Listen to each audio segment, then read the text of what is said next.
So I started off my career very young in a mid-tier audit firm based out of Mombasa. We were not paid a lot, but I started in audit, and I did audit for about 4 years until I shifted gears to tax. So I got a call from one of my ex-colleagues who was working with me and had left and joined KPMG, and said, "Look, they're looking for tax resources." I'm like, "But I'm not a tax person. I enjoy doing audit, so how can I just shift gears into doing tax?"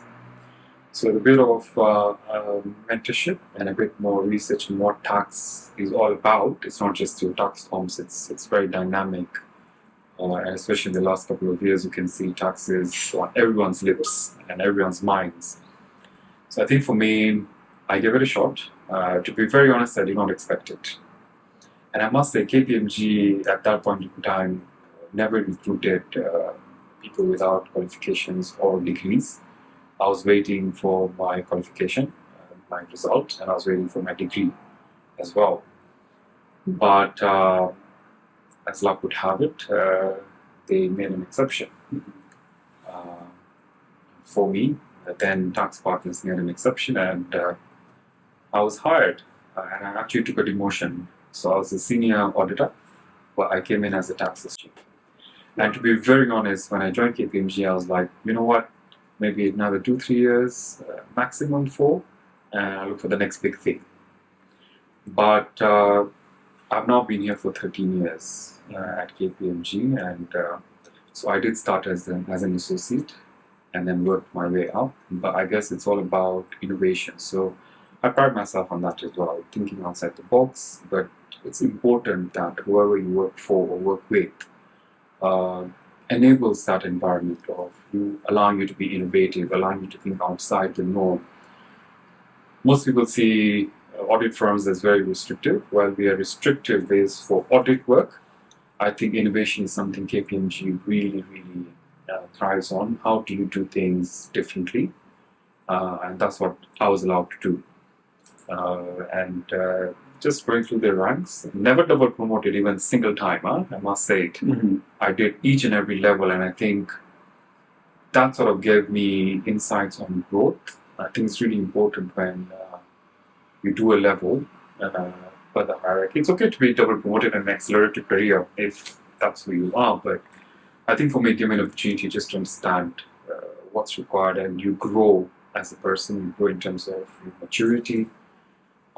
You understand a lot. It goes beyond business. It's about dealing with people, handling clients, and I think that's what brought me eventually to this office, which I got about 2 years ago. Like I said, I'm very ambitious, but I think for me, my anchor is my family and spirituality. So I'm a big believer in the universe.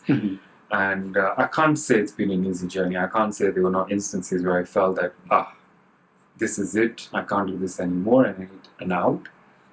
But just that anchor, family, is really important.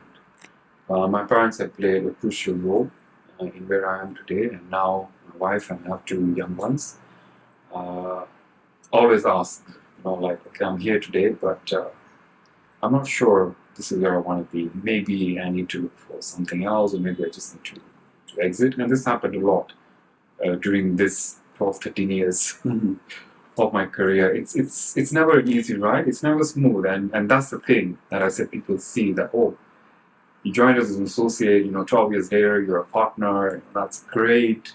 It's never that easy. It's a journey. I've had my fair share of ups and downs.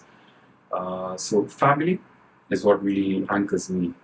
And then whenever I feel like I'm at a point that I can't talk to people, including my own parents, then I read a book about conversations with God. I think I said that down. I have those conversations, and I place my problems before the universe and seek for guidance. But I guess, and this is really important, because you can seek for guidance, but if you do not see the sign, and there are many signs that come after you put a prayer, then that's on you. So it's you to then really see, is this a sign for me to continue? Is this a sign? And it doesn't have to be work related, right? It could be anything. but faith and family is what has really anchored me and kept me here. And the support that I got from the leadership throughout my career at KPMG specifically has really helped me also encouraged me to stay. Like I told you, the innovation element. I'm a very ambitious person. I'm a go-getter, and usually the universe conspires to get me what I want, or how I want to, whatever I want to achieve. So people are normally curious to how do I manage to get what I want. So that's really something that I've left people wondering. But in reality, it's just about planning. It's about deciding that this is what I want to do, and then so I do a lot of visualization. I see myself wherever I want to be, and then I try and get to that particular level. Yeah.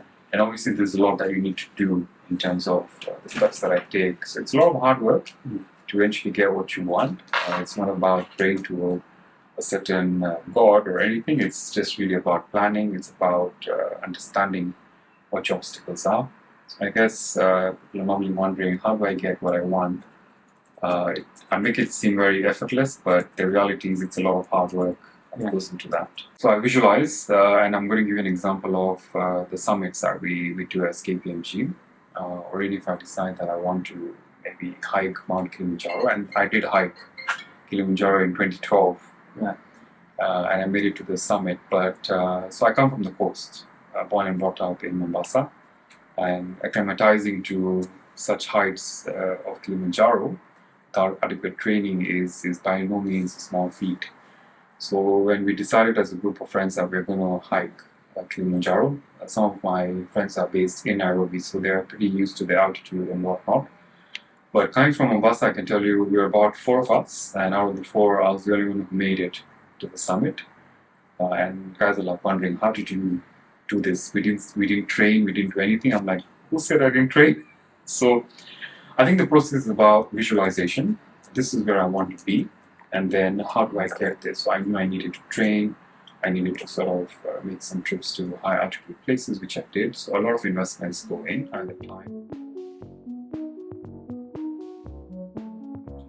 Yeah, for myself, my visualization is that I want to be recognized as an influential and transformational leader and in Africa, because I do believe that I've transformed that at an individual capacity, individual level, having thought through different things that I can do for the MSME sector. So I'm really passionate about the MSME and how we can grow sustainable businesses in and across Africa. So working very closely with investors. So for me, it would be that one thing. Can I get that, recognition as a transformational business leader? I think everyone has the ability to always see things. It's about your interpretation, and some people actually say, "Oh, I think I saw that as a sign, but I didn't really get it at that point in time." Now, in hindsight, maybe that was a sign not to do it or to do it. So for me, I think I've just really, I open up to the universe, and I'm just going to use the word universe a lot, to allow myself to see things that if things are not meant to work out, or they're meant to work out, then the universe will conspire to make it happen. Like the summit I talked about, and I can tell you for a fact, a lot of things went sideways. A lot. When you're planning an event, you know that it can happen. But somehow or the other, where there was a problem, there's always a potential solution. And it didn't have to come from me. It is just when I now confer with the team, and someone might have an idea and say, oh, maybe we can do this, maybe we can do that. It's you to say, you know what, let's try it out. And that in itself would be a way of doing things. So signs are everywhere. But ultimately, it is what you have visualized. I visualized that event could be successful. But getting to that point, I can assure you, was up and down. Yeah. But just be open about it. And I think for me, prayer was top of mind. I think religion has been brought into place to sort of help give people directions. Ultimately, we are all praying to the same unseen power that makes things as they are today. So for me, spirituality, am I spiritual? Do I pray a lot? No, said I don't. But I do say a prayer every time that I start my day, but it's not based off what my religion would put it in a box that you must do prayer certain times of the day. No, I don't believe that. I believe you can pray at any given time, and you can call upon the Lord or the universe to help you as a person. So that in itself, so spirituality. Am I spiritual? Maybe, but do I believe in the power of the universe and the unseen God? Yes, I do. Started off when I moved from Mombasa to Nairobi. My parents had catered for all the meals, everything done, right? Then I moved to Nairobi. I stayed for a short while with my aunt, and then was here, and then I moved out on my own. And that really shocked me because so my first house was somewhere in Parklands, and I was paying 40,000 bob, and I'm like, wow, this is a lot of money that I'm going to chuck out on a monthly basis. But I slept on a mattress, to be honest, for a good 6 months, and my parents didn't know about it, and it's just then suddenly my mom paid a visit. She's like, okay, I'm here. Where are you? Where do you live? Where do you stay? I'll get to you. And then when they came, and I think she was just shocked. That is this how you live? And I'm like, well, it is what it is, right? I mean, I can't come to you for money. So whatever I'm earning is what I'm trying to sort of make do with. So I must say, when I moved to Nairobi, and it's still a story 13 years later. I moved with a very small car called a Duet. Don't know if you know those cars. But it's a car that when I was driving, it see me as if I was driving from the back seat. But, humble beginnings, really speaking. But like I say, you visualize. I always visualize that one day I will have a good car, and I'm there today. So what I'm saying is that power of the universe and does conspire to give you what you want, but you must make an effort to get to it. I always tell my team that the only obstacle in your life is yourself. So for me, that's really where I'm at. I think if you ask me, I was a very great kid, an obedient child. But if you ask my parents, I'm a middle child. So I've been told I was a troublemaker, and I think my childhood was that of how do I say this? Very aloof of the world. My dad is now retired, but he was a contractor back then. So just going on sites with him, driving, pretending to drive the pickup as a kid. I really enjoyed playing outdoor with sand and cement and stuff. And I know once I got cement and dried off my finger, and that was a problem. But I think I was a happy-go-lucky kid. I have been told I was a bit of a troublemaker. I don't think I was, but hey. But yeah, generally, it was a good childhood. We were about 6 siblings, cousins. You know how we used to live in the past, one house, especially the Indian culture.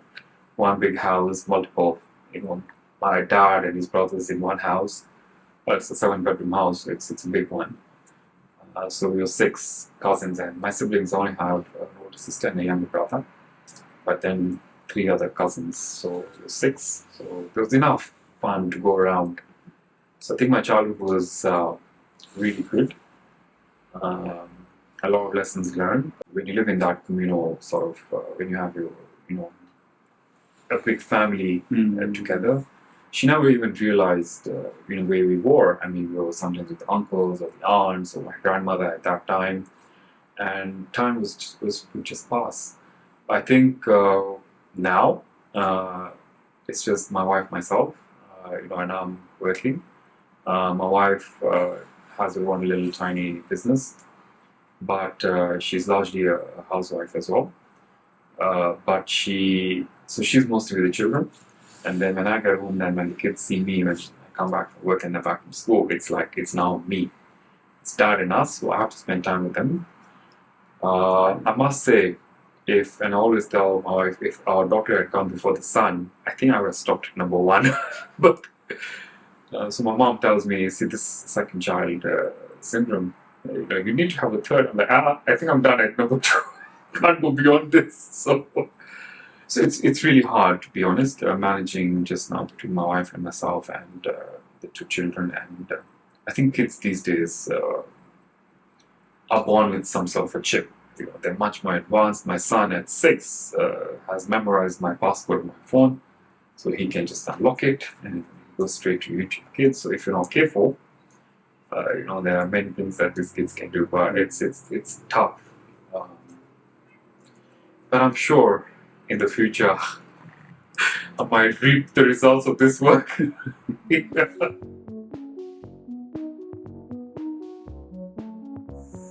It's easy to cohabit and then go back to your space. And I used to see this in movies, but I'm like, movies, you know that, right?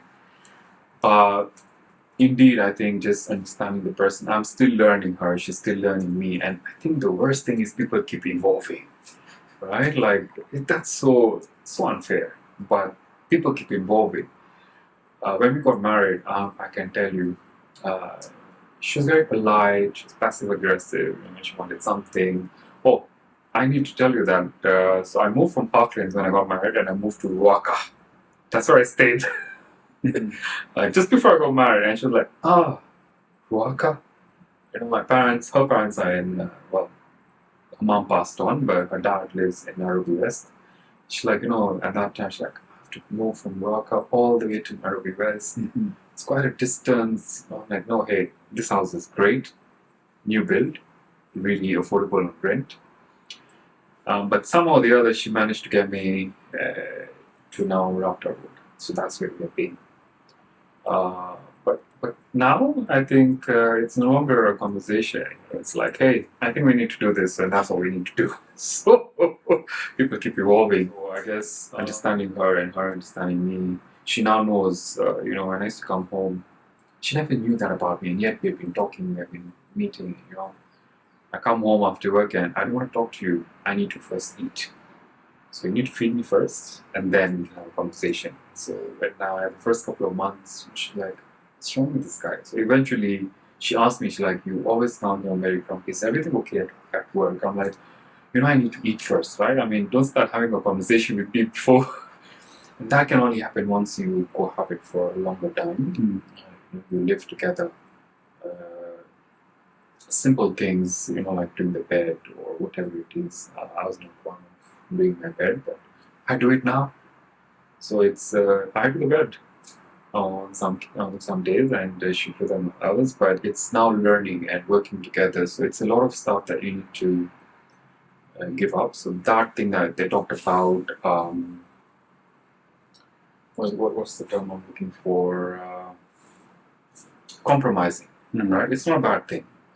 Yeah, but it's, I guess, ego can get in the way, and that also can happen even at work or in any everyday life. So it's about you understanding that this is important to this person and this is important to me. How do we then make this work for us? And fighting is very normal. We do have our fair share of arguments, I must say. It's not all rosy. There's no roses without thorns. But I guess for me, the main thing is how do you then overcome those challenges that you've had, or the fights or the arguments that you've had. And sometimes, by the way, it can be over the simplest and smallest issue. That it just becomes a very prolonged argument, and that should not happen. So it's been a journey for me and her, I'm sure personally, where our arguments would last a week. Now we had to. So whatever the case, you need to resolve within the day and move on. And I think that is a life skill, and it's never easy in terms of compromising, whether at work or even with your friends or with your spouse or partner. It's a big thing to compromise.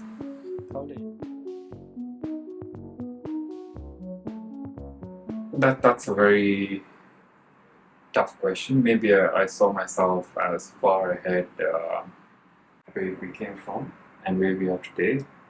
Uh, the more you have, the more you'll spend, and that's the reality of life. So it'll never be enough, but I think it's about gratitude. I'm not sure I'm there yet. Like, am I grateful? I absolutely am for what I have, but and that's what I'm trying to know. That's just more. When I visualize, I had foreseen that maybe I would have owned a house by now, which is still in my plan. Uh, I'll be able to do more gratitude. I'll be able to appreciate more. I do appreciate. I'm saying, as a human, you are never satisfied, and I feel like that's something that I'm struggling with. Why can't I be happy with what I have? And I'm like, is this enough, right? But I'm very grateful, obviously, for health. I'm grateful that I can still walk, and so what I've started doing is I undertook a philanthropic initiative. So my dad, by the way, is really big in philanthropy. He's retired, does a lot for different people, different aspects. It could be the Kenya police, or it could be planting trees, it could be community things, it could be feeding children. He's what we call an enabler. So it's not he goes, identifies, gets people to contribute. Like, he's big in Lions, the Lions Club. So I borrowed a lead from him, and my dad is someone who I think has reached actualization. He's happy with what he has, and I look at him. I'm like, how do I get there? And so he says, so my dad is one who told me, I think you need to do something for others other than yourself. I do. He said, well, I do a lot for family, but I need to go beyond family. So I picked up a school. It's in Korokosho slum. We went there and with my wife, and I looked at those children. They're all orphans, by the way. And this ministry, it's a ministry from Austria who's funding it. But I looked at them and I said, these kids are happy, genuinely happy. They appreciate what they have. They get just the 1 meal a day, and they're still happy with that. So getting there, I think once I did the first philanthropic work with them a couple of years ago, I really then felt happy. I was content, and that feeling, I can't describe it. It's not about having money. It's not about living in a big house. It's got nothing to do with material stuff. It's about giving back to someone, and the energy. So I'm a big fan of energies. So the energy that those children were emanating, just that appreciation, the gratitude, I can tell you, that brought a tear to my eye, because I'm like, I've just come here, I'm serving them a meal, that's it. And listening to their stories and seeing where they've come from, I think was a very humbling thing for me. So that in itself for me is what I'm now working on myself to get there. And I'm seeing it's doing wonders.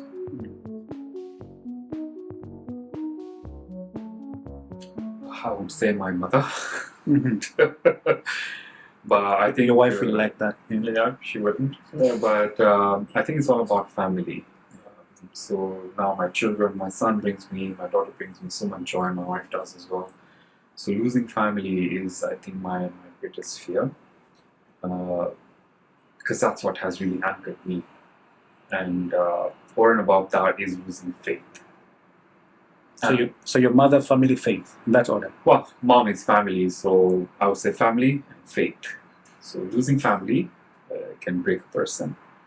But more importantly, there would be many, and this has happened anyway to me, there have been many moments in my life where I felt a higher power. Is there a God? Like when things go south, and they have gone many, many times, do I still think that there is a bigger reason why something has gone wrong? And we always say this, right? I mean, you're diagnosed with a disease, or you've lost something, or you've gone bankrupt. The general belief is that, hey, it was meant to be. Maybe there's a reason why this has happened to you. Just come back stronger. But it's never that easy, right? So as a family, we were very wealthy back then. My dad with his construction company, and then things went south, and they went south really, really fast. Yeah, so I've seen a very difficult phase as a child, and probably that's what drove me to what I do today in terms of tax and accounting. It's what motivated me to handle this. And today we do a lot of family business governance and structures, because the reason why we went that direction was governance structures. So the money was there, everything was fine. There were no governance structures, things went south really quickly, and it was a rough couple of years before we finally found our way back. But that at that point in time, I can tell you, your faith is really shaken.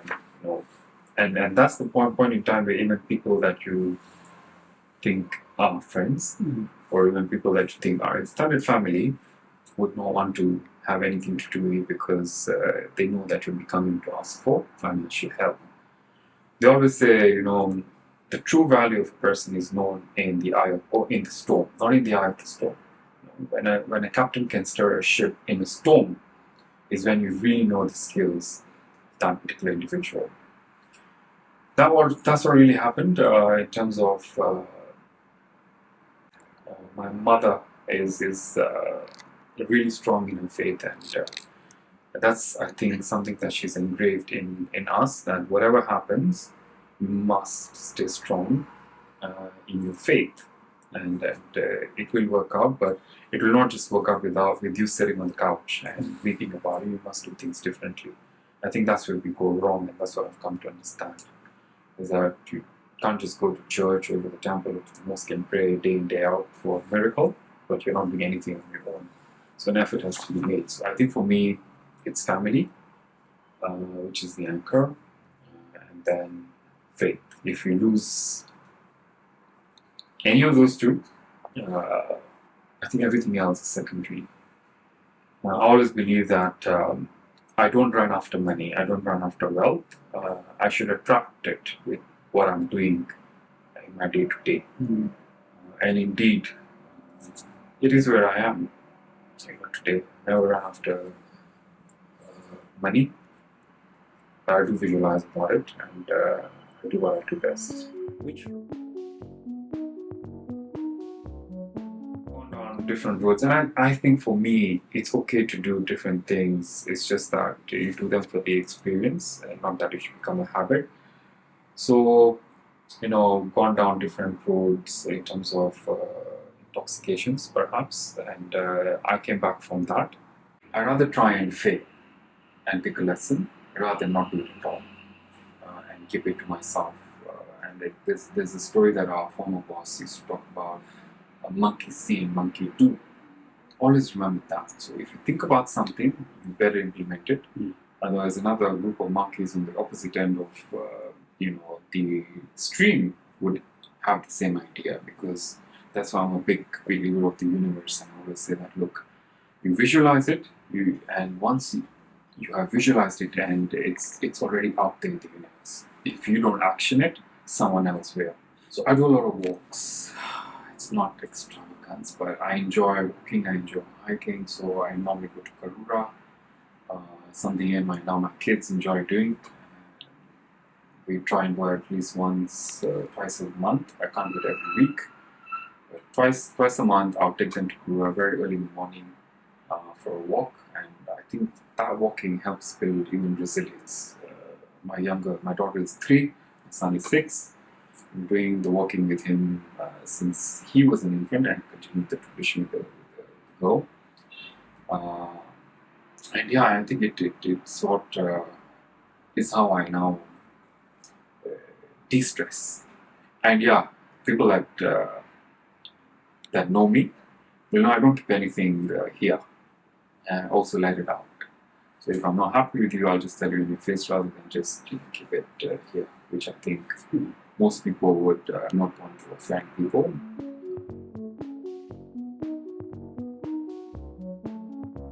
I think it was back in my childhood that was the worst that I've seen when that bankruptcy happened, and seeing everything just disappear right in front of your eyes. And you can see you have like a fleet of pickups, a fleet of cars, a fleet of lorries owned by yourselves, and then suddenly disappear one by one to now recover. Um, I think it was a crisis for me at an individual level. Just seeing that happening at that level, I think I was about 14, 15 years. Was really still is imprinted. So for me, that was a big thing, and even just downscaling, what you're used to as a lifestyle. And that's why even today, I keep telling my kids that you need to work hard for what you want. So it's not about just. We were very used to, by the way. I tell my dad I want 1, 2, 3 things, and I get it. I used to get it. Then now at that point in time, you're saying that you want something maybe because your friends have it and you can't. It was a major issue. I think it is the reason why I'm what I am today. So I'm very. That's why I said I picked this as a career in terms of. I must tell you, even my wife found it very difficult initially because before we got married, I had a spreadsheet, an Excel-based spreadsheet. My friend joked about it because I'd loaned him some money, he returned it, but then it was short 10 bob. I kept reminding him, I said, my books are not balanced, you owe me money. And like, dude, it's 10 shillings. Like, just pay it back. I think to go to that level, it's only because of what happened back then.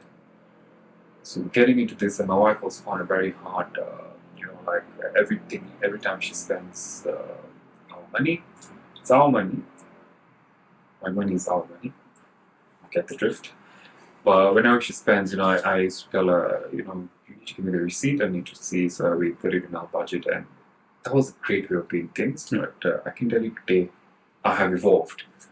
I no longer do those spreadsheets. It's not just here. But I think that episode in my life, seeing that, has made me what I am today. So I spend, but I spend mindfully. I think that is really, really critical. I've come to appreciate the difference between a need and a want. I've also become very proactive into identifying investments of growing wealth. So it's not about just, yes, you could have money in the bank, let's spend it. But at the same time, I've also come to appreciate that, look, and this is really important, which I think most of us forget about, but death is the only reality. So while I have resources now, I always say that we need to, I don't mind spending in terms of holidays and whatnot, but not an extravagantly, it must be done mindfully, but at the same time also investing. So I think that one,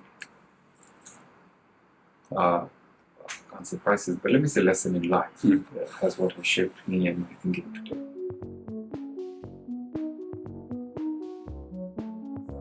Sikhs who are more fashionable than I am would have a different turban. My brother actually has multi-colored turbans, pink, red, blue, black, white. But ideally, you can wear any color you want. The reason we wear the turban is because of identification. Like, we can't hide, so you can't do something wrong and hide. You must be seen.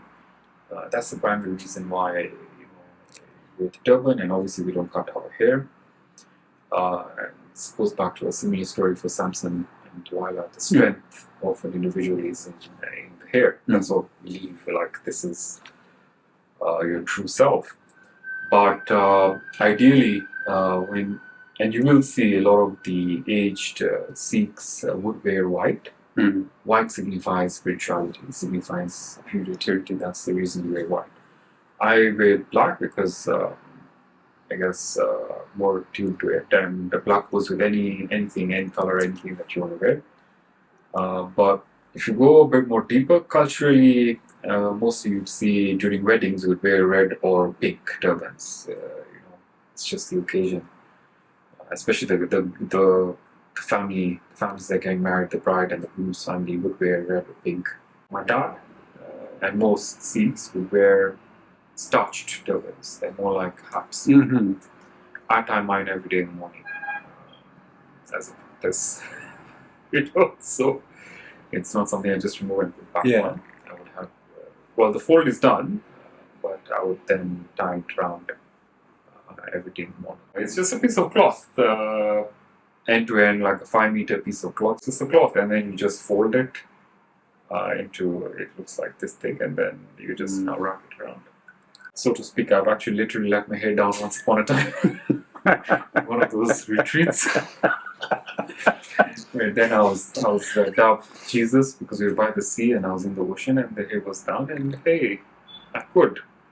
But no, letting my hair down, like I mentioned, other than the walks, I do enjoy watching series like Suits, Lincoln Lawyer. So I do watch those on and off. I'm a big fan of animation, like the Shreks of this world. Really good. I like comedy. It gives me a way out.